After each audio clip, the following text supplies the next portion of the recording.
देखिए 12 class NCERT chapter 1 NCERT chapter 1 की notes के साथ संपूर्ण जानकारी कम समय में, ठीक है, ये बहुत कम समय में नोट्स के साथ संपूर्ण जानकारी हम दे रहे हैं।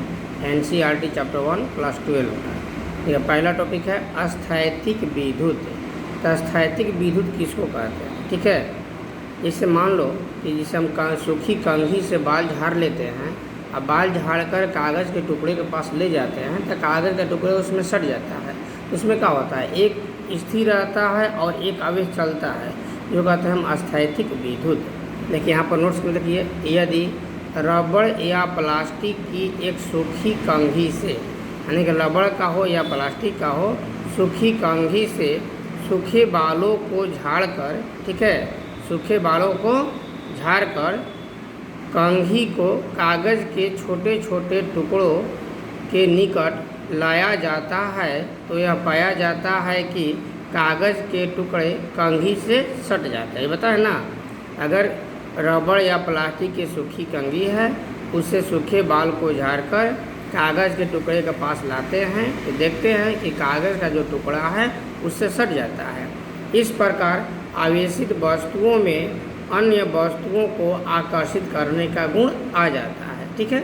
अब यहाँ देखिए इन्वर्ट कोमा में, चूँकि विद्युत आवेशों की उत्पत्ति कैसे हुआ था, घर्षण के कारण होती है, ठीक है। चूँकि विद्युत आवेशों की उत्पत्ति घर्षण के कारण होती है, अतः इसे घर्षण विद्युत कहा जाता है, ठीक है। यानी कि घर्षण के कारण जो विद्युत उत्पन्न होगा उसको हम लोग घर्षण विद्युत कहेंगे। यह था हम लोग का शॉर्ट क्वेश्चन लिखने के लिए। अब यहाँ देखिए, जिस वस्तु पर यह विद्युत उत्पन्न होती है उस वस्तु पर स्थिर रहती है, इसलिए इसे अस्थैतिक विद्युत भी कहा जाता है। बुझा गया, कोई दिक्कत। अब देखिए आगे हम लोग का ये नोट देखिए, प्रत्येक पदार्थ परमाणुओं का बना होता है। मैं जितना पदार्थ है सब परमाणुओं से बना होता है। परमाणु संरचना के अनुसार परमाणु का केंद्र नाभिक कहलाता है, यानी कि जितना पदार्थ है वो सब छोटे छोटे परमाणुओं से मिलकर बना होता है। अब परमाणु का जो केंद्र होता है उसको हम लोग नाभिक कहते हैं, और नाभिक में प्रोटॉन और न्यूट्रॉन दोनों होता है, ठीक है। आगे देखिए, नाभिक में प्रोटॉन और न्यूट्रॉन रहते हैं, ठीक है। अब देखिए आगे, प्रोटॉन क्या है, धन आवेशित मूल कण है, परंतु न्यूट्रॉन क्या है, उदासीन है। यानी कि प्रोटॉन पर धन आवेशित कण होता है और न्यूट्रॉन पर कोई कण नहीं होता है, ठीक है। आगे देखिए यहाँ पर ध्यान से देखिएगा, नाभिक के चारों ओर विशेष कक्षाओं में इलेक्ट्रॉन घूमते रहते हैं, जिसका विद्युत आवेश -1.6 × 10⁻⁻⁹ कूलम होता है, ठीक है। ये इलेक्ट्रॉन पर आवेश होता है। इतना ही आवेश प्रोटॉन पर भी होता है, लेकिन ये धनात्मक में होता है। तो प्रोटॉन पर आवेश कितना होता है, +1.6 × 10⁻⁹ कूलम होता है, ठीक है। तो ये हम लोग पढ़े क्या, अस्थैतिक विद्युत। देखिए टॉपिक था अस्थैतिक विद्युत के बारे में, ठीक है। अब अगला टॉपिक देखिए हम लोग का क्वांटीकरण। ध्यान रखिएगा, अगला टॉपिक हम लोग का है क्वांटीकरण, जो कि बहुत इंपॉर्टेंट है, VVI क्वेश्चन है आपकी सार के लिए। तो क्वांटीकरण किसको कहते हैं, देखिए आवेश का जो वितरण होता है, आवेश जब चलता है तो बहुत अधिक मात्रा में असंतत पैकेटों के रूप में, यानी कि झुंडों के रूप में जब चलता है, उस क्रिया को हम लोग कहते हैं क्वांटीकरण। बुझा गया।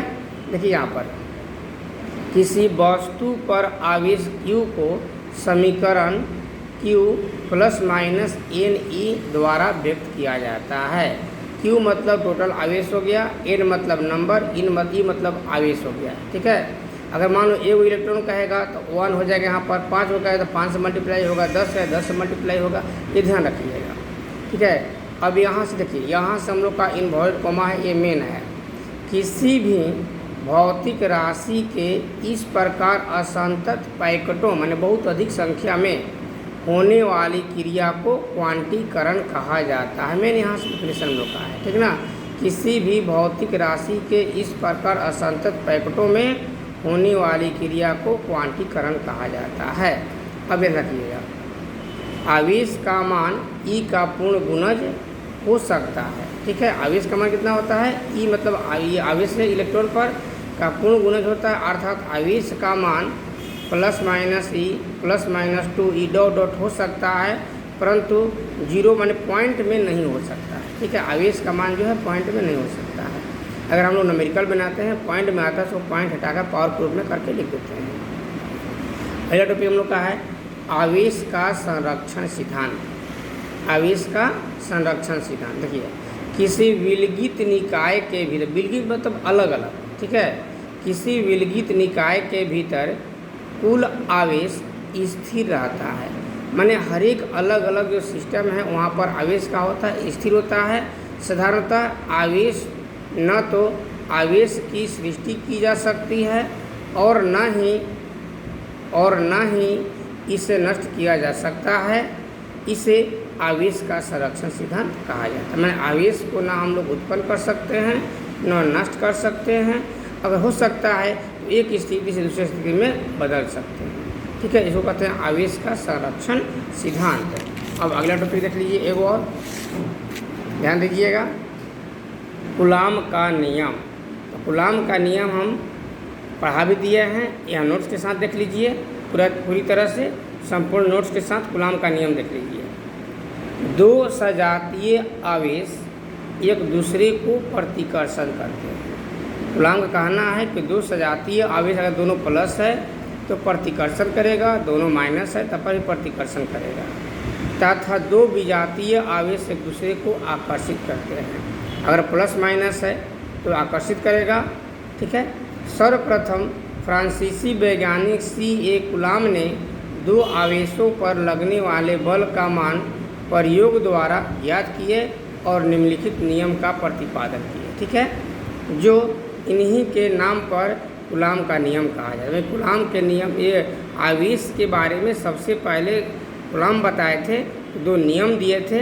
अब कौन कौन नियम दिए देखे यहाँ पर, दो आवेशों के बीच की दूरी यदि स्थिर हो, नोट्स में बताए हैं वीडियो में, ध्यान से देखिएगा नोट्स में, दो आवेशों के बीच की दूरी यदि स्थिर हो तो उनके बीच आकर्षण या प्रतिकर्षण का बल आवेशों के परिमाणों के गुणनफल के समानुपाती होता है। ठीक है, दूसरा है दो आवेशों का परिमाण यदि स्थिर, परिमाण अगर स्थिर रहेगा तो उनके बीच आकर्षण या प्रतिकर्षण का बल उनके बीच की दूरी के वर्ग के व्युत्क्रमानुपाती होता है। इस नियम को व्युत्क्रम वर्ग का नियम भी कहा जाता है। ठीक है, अब यहाँ फिगर में समझ लीजिए पहले। इससे दो आवेश हम लोग का है, एगो Q1 मान लिए, एगो Q2 मान लिए, दोनों के बीच की दूरी क्या है, R है। ठीक है, तब यहाँ देखिए, थोड़ा सा देख लीजिएगा एक बार, देखिए हैं, यदि Q1 तथा Q2 दो बिंदु आवेश एक दूसरे से R दूरी पर स्थिर हों तो कूलाम के नियम के अनुसार, तो कूलाम का नियम क्या बताए हैं कि दोनों आवेश जो है वो आकर्षण या प्रतिकर्षण के बल के गुणनफल के समानुपाती होता है। और दूसरा में बताए थे कि बीच की जो दूरी है वो वर्ग के व्युत्क्रमानुपाती होता है। इसके अनुसार हम यहाँ लिख दिया है F समानुपात Q1 इंटू Q2 समीकरण 1 मान लिए पहला के अनुसार, F समानुपात 1/r² समीकरण 2 मान लिए दूसरा के अनुसार। अब यहाँ ध्यान रखिएगा, समीकरण 1 और 2 से चलेंगे तो F समानुपात Q1 Q2/r² हो जाएगा, दोनों यहाँ पर था हम लोग का। अब जब समानुपात चिन्ह हटाएंगे तो ये K कांस्टेंट आ गया, ध्यान रखिएगा, समानुपात हटा गया, K कांस्टेंट आ गया। लेकिन K क्या है, एक नियतांक है जिसका मान होता है 1/4πε0। इसका वैल्यू होता है पूरा का 9 × 10⁹ न्यूटन मीटर स्क्वायर पर कूलम स्क्वायर। इसलिए जहाँ K था वहाँ पर हम पुट कर दिए 1/4πε0 Q1 Q2/r²। यहाँ देखिए आप लिखे हैं, जहाँ ε0 क्या है, निर्वात की परावैद्युता है जिसका मान होता है 8.854 × 10⁻⁻12 कूलम स्क्वायर पर न्यूटन पर मीटर स्क्वायर या फैराड पर मीटर भी होता है। ठीक है, तो हम लोग का था कूलम का नियम। तो आज के नोट्स में हम लोग 3 टॉपिक जाने आवेश के बारे में। पहला टॉपिक था देखिए हम लोग का स्थिर विद्युत आवेश के बारे में जाने। उसके बाद दूसरा टॉपिक था हम लोग का था क्वांटीकरण के बारे में जाने। उसका तीसरा टॉपिक था हम लोग का कूलम के नियम के बारे में जाने। तो हम लोग नोट्स के साथ जाने। इस नोट्स को हम फोटो खींच कर भी इसमें वीडियो में डालेंगे, साफ साफ आप लोग लिख लीजिएगा।